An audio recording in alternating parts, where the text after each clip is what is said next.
Hi friends, technologic ఇన్స్టిట్యూట్కి మీకు స్వాగతం. ప్రజెంట్ వచ్చేసి మన ఇన్స్టిట్యూట్లో కంప్లీట్ చిప్ లెవెల్ ట్రైనింగ్ అయితే స్టార్ట్ అయింది. మనకి ఇప్పుడు ప్రజెంట్ అయితే ఈరోజు మనకు ఒక డెడ్ ఫోన్ అయితే ఎలా రిపేర్ చేయాలనేది కంప్లీట్గా లైవ్ క్లాస్ అనేది ఎక్స్ప్లెయిన్ చేయడం జరుగుతుంది.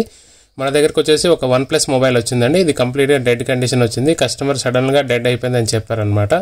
ఆ తర్వాత మనం క్లాస్ రూమ్లో ట్రబుల్ షూట్ చేసాం. దీనిలో మనకి కంప్లైంట్ వచ్చేసి ర్యామ్ కంప్లైంట్ అని ఫైండ్ అవుట్ అయింది. బట్ దీన్ని ఎలా ట్రబుల్ షూట్ చేయాలి అనేది ప్రాక్టికల్గా మనకి ప్రతి ఒక్క స్టూడెంట్కి అక్కడ మనం లైవ్గా ఎక్స్ప్లెయిన్ చేసిన తర్వాతనే స్టార్ట్ చేసాం అనమాట. యాక్చువల్లీ దీనిలో మనం డీసీ రీడింగ్ చెక్ చేసాం, ప్లస్ మన స్కెమెటిక్స్లో చూసాం, ప్లస్ ఏంటంటే మనకి సిస్టమ్తో కూడా చెక్ చేసాం అనమాట, పీసీలో కూడా. ఇక ఫైనల్గా మనకి ఇది CPU కంప్లైంట్ లేదు, ఓన్లీ ఫర్ ర్యామ్ కంప్లైంట్ ఉంది. ఎందుకంటే సమ్ టైమ్స్ ఫోన్ డెడ్ అయిపోవడానికి చాలా కారణాలు ఉంటాయి అన్నమాట. దానిలో పవర్ సెక్షన్ కంప్లైంట్ ఉండొచ్చు, CPU ఫెయిల్ అయి ఉండొచ్చు, ర్యామ్ కంప్లైంట్ ఉండొచ్చు, EMMC ఫెయిల్ అవ్వచ్చు, క్రిస్టల్ కంప్లైంట్ ఉండొచ్చు. ఓకే, ఎక్కడైనా మనకి పవర్ సప్లై లీకేజ్ ఉండొచ్చు, లీకేజ్ కానీ షార్టేజ్ కానీ, ఇట్లా డిఫరెంట్ కండిషన్స్లో ఫోన్ అనేది డెడ్ అవ్వచ్చు అనమాట. దాన్ని ఫైండ్ అవుట్ చేసి ట్రబుల్ షూట్ చేసి మనం రిపేర్ చేయడమే దీనిలోని కంప్లీట్ టాస్క్ అన్నట్టు. ఓకే, దీనికోసమే మన ఇన్స్టిట్యూట్లో క్లాసెస్ అయితే లైవ్ ఎక్స్ప్లెనేషన్ ఉంటుంది. ప్రతిదీ మనం బోర్డు ఎలా రిపేర్ చేయాలి, బోర్డుని ఎలా ట్రబుల్ షూట్ చేయాలి అనేది కాన్సెప్ట్ అనమాట. ఎవరైనా సరే మనకి ఫోన్ డెడ్ అయిపోయినప్పుడు దాన్ని ఎలా ట్రబుల్ షూట్ చేస్తారనేది కాన్సెప్ట్. యాక్చువల్లీ మనకి ఈ కాన్సెప్ట్ తెలుసుకోవాలనుకుంటే ముందుగా పవర్ సెక్షన్ గురించి అయితే క్లాసెస్ ఉంటాయండి. దీనిలో స్కెమెటిక్ లెవెల్ క్లాస్ అయితే ఎక్స్ప్లెయిన్ చేస్తున్నాను. అదే ప్రజెంట్ వచ్చేసి ఈ మొబైల్లో మనకి ర్యామ్ కంప్లైంట్ ఉంది. ప్రజెంట్ అయితే నేను ర్యామ్ అయితే తీశాను, చూశారు కదా. మనకి ర్యామ్ తీసుకునేటప్పుడు టెంపరేచర్ కూడా లో టెంపరేచర్లోనే తీయాలి. హై టెంపరేచర్ అనేది మనం ఇప్పుడు యూజ్ చేయకూడదు ర్యామ్ దగ్గర. చూశారు కదా, ర్యామ్ తీసిన తర్వాత మదర్ బోర్డు పైన CPU ఉంది, మీరు కనిపిస్తుంది CPU పైన మనకి కంప్లీట్గా గ్లూ ఉంది. ఆ గ్లూ అనేది మెల్లగా నేను డీగ్రేడ్ చేస్తున్నాను. ఆ డీగ్రేడ్ చేసిన తర్వాతని మనం దాన్ని క్లీన్ చేసుకుంటాం. ఒకసారి క్లీనింగ్ కూడా చేస్తాను విక్ వైర్ యూజ్ చేసి. ఓకే, దీనికోసం అయితే మనం స్పెషల్గా మనకి సపరేట్గా విక్ వైర్ యూజ్ చేస్తున్నాం. అట్లనే మనకి సాల్వింగ్ ఐరన్ కూడా మనం EHD సేఫ్ సాల్వింగ్ ఐరన్ వాడుతాం అనమాట. నార్మల్ సాల్వింగ్ ఐరన్ అయితే యూజ్ చేయకూడదు ఇక్కడ. ఓకే, ఇప్పుడు చూసారు కదా, మనం విక్ యూజ్ చేసి మనం కంప్లీట్గా ఆ గ్లూ అనేది మనం కంప్లీట్గా మెల్లగా రిమూవ్ చేసుకోవాలి. దీనికి ప్రెజర్ కూడా హైగా యూజ్ చేయకూడదు, దానివల్ల మనకి CPU ప్యాడ్స్ అనేవి డ్యామేజ్ అయ్యే ఛాన్సెస్ అయితే ఉంటాయండి. అయితే ఇప్పుడు చూస్తున్నారు కదా, CPU అయితే క్లీన్ అవుతుంది. పైన లేయర్ అన్నట్టు CPU పై లేయర్ ఇది. అట్లనే మనకి అక్కడ గ్లూ కూడా ఉంది, చాలా గ్లూ ఉంది అన్నట్టు. ఓకే, బ్లాక్ పేస్ట్ వస్తుంది. ఆ బ్లాక్ పేస్ట్ దీన్ని మనకి బ్లాక్ పేస్ట్ అంటాం, బట్ దీన్ని వచ్చేసి హార్డ్ ప్లాస్టిక్ అంటారు యాక్చువల్లీ.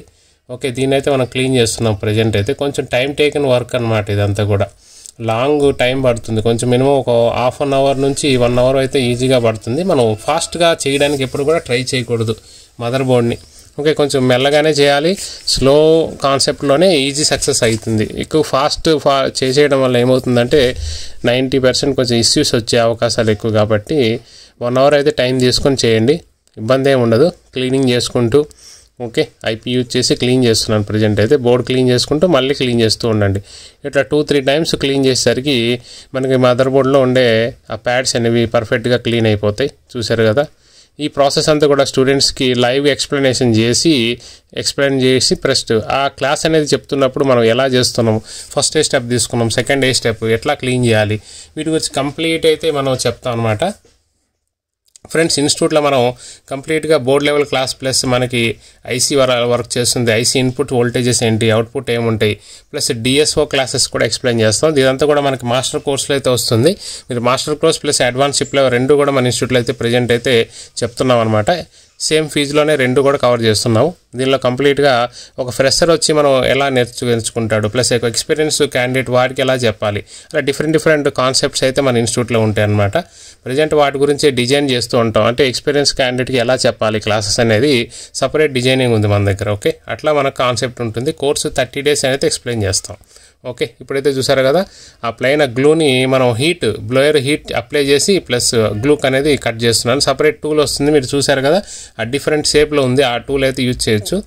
ఈ టూల్ అనేది మీకు మార్కెట్లో అవైలబిలిటీ ఉంది. మీకు సపరేట్ ప్యాకెట్ అయితే దొరుకుతుంది. దానిలో డిఫరెంట్ టూల్స్ ఉంటాయి. ఒక 800 నుంచి 1000 రూపీస్ ఉంటుంది ఆ బ్లేడ్ అనేది. ఓకే, సపరేట్గా మీరు పర్చేజ్ చేయొచ్చు. ఆ బ్లేడ్ లేకపోతే కష్టం. దీన్ని CPU రిమూవింగ్ బ్లేడ్ అనొచ్చు, లేకపోతే గ్లూ రిమూవింగ్ బ్లేడ్ కూడా అంటారు దీన్ని. వాటి గురించి నేనైతే సపరేట్ వీడియో అయితే చేయాలనుకుంటున్నాను. ఒక వీడియో చేసి మీకు చూపిస్తాను. దానిలో మీకు సపరేట్గా CPU గ్లూస్ సెపరేట్ చేయడానికి సపరేట్ టూల్స్ ఏముంటాయి అనేది చెప్తాను. ఓకే, ఇప్పుడైతే మనకి బోర్డ్ అయితే క్లీన్ అయిపోయింది. ఇక ఫైనల్ క్లీనింగ్ అయితే ఒకసారి చూద్దాం. ఓకే, ఇప్పుడైతే బోర్డ్ అయితే పర్ఫెక్ట్గా ఆ ప్యాడ్స్ కూడా బాగానే కనిపిస్తున్నాయి మనకి క్లీన్గా. ఓకే, ఫైనల్గా మనం బ్రష్ చేసుకుంటే సరిపోతుంది. ఈ సైడ్లో ఇంకొక వర్క్ జరుగుతుందండి, ఇది ఇప్పటిది కాదు. ఓకే, ఇది సపరేట్ వర్క్. ఇది వచ్చేసి మనకి CPU రిబాలింగ్ చేస్తున్నాను. ఇది పోకో X3 మోడల్ వచ్చేసి ఇది వేరు, ఆ మోడల్ వేరు. ఓకే, ఆ మోడల్లో ఇప్పుడు మన ఈ సైడ్లో ఉంది కదండి, మనకి లెఫ్ట్ సైడ్లో ఉన్నదేనే ఈరోజు క్లాస్ అయితే ఎక్స్ప్లెనేషన్ జరుగుతుంది. అంటే డిఫరెంట్ టైప్ ఆఫ్ క్లాసెస్ జరుగుతాయని మీరు చూడడానికి కోసమే సైడ్లో మరొక వీడియో ప్లే చేశాను, అంతే తప్ప ఇది వేరే వీడియో. ఓకే ఫ్రెండ్స్, చూశారు కదా, ఇప్పుడైతే మనం CPU అయితే క్లీన్ చేసేసుకున్నాము. ఆ తర్వాత అట్లనే ర్యామ్ ఇది సపరేట్గా ఇప్పుడు చూస్తుంది ర్యామ్ అనమాట. ఇది మీకు ఐసీ హోల్డర్లో పెట్టాను. ఐసీ హోల్డర్లో ఇన్సర్ట్ చేసిన తర్వాతనే మనం ర్యామ్ అనేది క్లీన్ చేసుకుంటున్నాం. అంటే ఐసీ హోల్డర్ అనేది ఏం చేస్తుందంటే ఐసీని జరగకుండా పట్టుకుంటుంది. దానివల్ల ఏమవుతుందంటే మనం క్లీన్ చేసేటప్పుడు ఈజీ మెథడ్ వస్తుంది. ఓకే, ఫస్ట్ అయితే దీన్ని కూడా డిగ్రేడ్ చేసి తర్వాత మనం విక్వేర్ చేస్తున్నాను. ఇది చూడడానికి కొంచెం ఈజీగానే ఉంటుంది ఫ్రెండ్స్, బట్ చేసేటప్పుడు హ్యాండ్ స్కిల్ మీద డిపెండ్ అయి ఉంటుంది.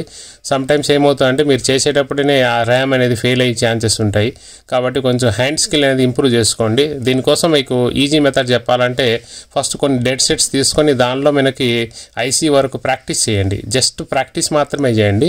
ఆ ప్రాక్టీస్ చేసిన తర్వాత లైవ్ బోర్డ్ తీసుకొని చేశారంటే 100కి 100% నేను గ్యారంటీ ఇస్తాను, సక్సెస్ అనేది వస్తుంది మీకు. ఓకే, బట్ డైరెక్ట్గా లైవ్ మొబైల్ మీద మాత్రం ఫస్ట్ అయితే అటెంప్ట్ చేయకండి. ఎవరైనా సరే ముందుగా ఒక 2-3 మదర్ బోర్డ్స్ మీద ఐసీ తీసేసి దాన్ని రిబాలింగ్ చేసి ప్రాపర్గా ఇన్స్టాల్ చేస్తూ ఆ ప్రాసెస్ అనేది ఎలా జరుగుతుంది అనేది ఒకసారి ఫస్ట్ అయితే కొంచెం ఐసీ రిబాలింగ్ పర్ఫెక్ట్గా రాదు. ఆ మెల్లమెల్లగా ఒక 2-3 ఐసీస్ చేసేసరికి మీకు ఈ ప్రాసెస్ అనేది అర్థమైపోతుంది. ఆ తర్వాత పర్ఫెక్ట్గా వస్తుంది. ఆ తర్వాత మీరు ఏదైనా లైవ్ బోర్డు మీద ప్రాక్టీస్ చేయండి, 100% సక్సెస్ రేట్ ఉంటుంది. ఇది నేను గ్యారంటీ ఇవ్వగలను. ఓకే ఫ్రెండ్స్, అయితే ఐసీ రిబాలింగ్ కోసం మన దగ్గరికి రాక్కర్లేదు. మీరు జస్ట్ కొన్ని టూల్స్ తీసుకొని చేసినా సరిపోతుంది, ప్రాక్టీస్ చేస్తే సరిపోతుంది.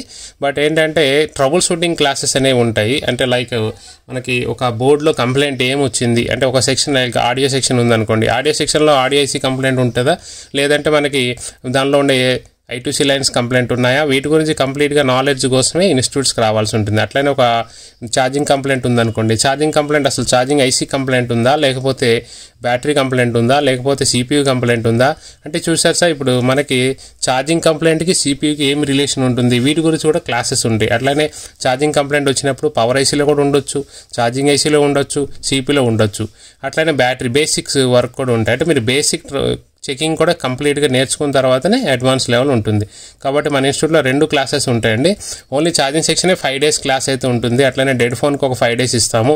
మిగతా సెక్షన్స్ కన్నా 2-3 days సరిపోతాయి. కాబట్టి 30 days అనేది మాకు ఇనఫ్ సరిపోతుంది. ఓకే, టైమింగ్స్ కూడా మనకి 9:30 నుంచి ఈవినింగ్ 6 వరకు రెగ్యులర్ క్లాసెస్ ఉంటాయి. ఆ తర్వాత సమ్టైమ్స్ సమ్ స్టూడెంట్స్ ఏం చేస్తారంటే నైట్ 9 వరకు కూడా ఉన్న వాళ్ళు ఉంటారు. అంటే వాళ్ళకి ఎక్స్ట్రా ప్రాక్టీస్ కోసం అయితే మేము ఉండమంటాం, వాళ్ళు ఇంట్రెస్ట్ని బట్టి ఉంటారనమాట. ఓకే, ఇప్పుడైతే మనం ర్యామ్ అయితే క్లీన్ చేసుకున్నాం, చూసారా ఫ్రెండ్స్. ఓకే, ఈ ప్రాసెస్ అంతా కూడా నేను ఎలా చేస్తున్నా స్టెప్ బై స్టెప్, ఇక్కడ ఎక్కువగా స్కిప్ అయితే చేయలేదు, ఫాస్ట్ ఫార్వర్డ్ కూడా కొంచెమే పెట్టాను. ఎందుకంటే 1.5 hour అయితే ఈజీగా పట్టింది మనకి, కాబట్టి నేను ఫాస్ట్ ఫార్వర్డ్ లైట్గా పెట్టాను. మెయిన్ క్లీనింగ్స్ దగ్గర మాత్రమే వీడియోస్ అయితే తీయడం జరిగింది. కంప్లీట్గా స్టూడెంట్స్కి అయితే ఎక్స్ప్లెయిన్ చేసేది వీడియో అయితే తీయలేదు. అంటే యాక్చువల్లీ కొన్నిసార్లు ఏమవుతుందంటే మనం క్లాస్ ఎక్స్ప్లెనేషన్ ఫ్లోలో వెళ్ళిపోతుంటాం, వీడియో రాదు, దానివల్లనే ఆ వీడియోస్ అనేది తీయలేమన్నమాట. ఇది ప్రాసెస్ కూడా యాక్చువల్లీ ఇది కూడా ఈ వీడియో కూడా నేను ఎక్స్పెక్ట్ చేయలేదు. ఒక స్టూడెంట్ అయితే రికార్డ్ చేశాడు, ఆ తర్వాత సార్ నా దగ్గర ఈ వీడియో నేను తీసానంటేనే మళ్ళీ దీన్ని అప్లోడ్ చేయడం జరిగింది. రెగ్యులర్గా నేను చాలా వీడియో రిపేర్ చేస్తాను, బట్ చాలా వరకు ఏం చేస్తామంటే ఫ్లోలో వెళ్ళిపోతుంటుంది, ప్రతిదీ వీడియోస్ అంత ప్రాసెస్ చేయను. బట్ సమ్టైమ్స్ స్టూడెంట్స్ తీసిన వీడియోసే ఎక్కువగా పెడుతూ ఉంటాను యాక్చువల్గా అయితే. అందుకే చాలా వరకు ప్రొఫెషనల్గా అనిపించవు, బట్ ఏం చేయలేం కదా. అంటే మనం ఏమనుకుంటామంటే ప్రతిదీ వీడియో తీసి పెట్టడం అనేది నాకు ఇంట్రెస్ట్ ఉండదు. ఏదైనా ఆ టైంలో జరిగిపోతుంది. ఎందుకంటే మనం ప్రాక్టికల్గా చెప్తున్నప్పుడు ఫ్లోలో వెళ్తున్నప్పుడు ఆ ప్రతిదీ డీప్లీ చెప్తూ ఉంటాం ప్రతి ఒక్క స్టూడెంట్కి. దానిలో మన వీడియో తీసి సపరేట్గా వీడియో కోసం చేసినట్టు అనిపించకూడదు అనేది నా ఇంట్రెస్ట్ అనమాట. ఓకే ఫ్రెండ్స్, అయితే దీని గురించి అర్థం చేసుకుంటాను అనుకుంటున్నాను. ఓకే ఫ్రెండ్స్, అయితే ప్రజెంట్ అయితే మన క్లీనింగ్ అయితే అయిపోయింది. ఫైనల్గా మనం ఐసీ ఇన్స్టాల్ చేసాం. ఆ తర్వాత చూసారు కదా ఫోన్ అయితే కంప్లీట్గా ఆన్ అయ్యింది. ఈ ప్రాసెస్ అంతా కూడా స్టూడెంట్ ఎలా చేస్తున్నారనేది కంప్లీట్గా అక్కడ ఎక్స్ప్లెయిన్ చేసి చెప్తున్నాను.